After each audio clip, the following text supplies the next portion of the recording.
புளிப்பாக காரசாரமாக chutney recipe try பண்ணோன்னா இந்த வைரல் மேங்கோ சட்னியை ட்ரை பண்ணி பாருங்கள்.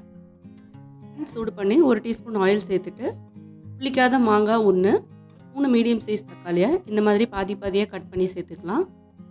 இது கூட 4-5 பல் பூண்டு, மிளகா சேர்த்துட்டு ஒரு சைடு நல்லா ரோஸ்ட் பண்ணி எடுத்துக்கோங்க. இந்த மாதிரி நல்லா வெந்ததும் இதை திருப்பி போட்டு இன்னொரு சைடும் அதே மாதிரி நல்லா ரோஸ்ட் பண்ண விடுங்க.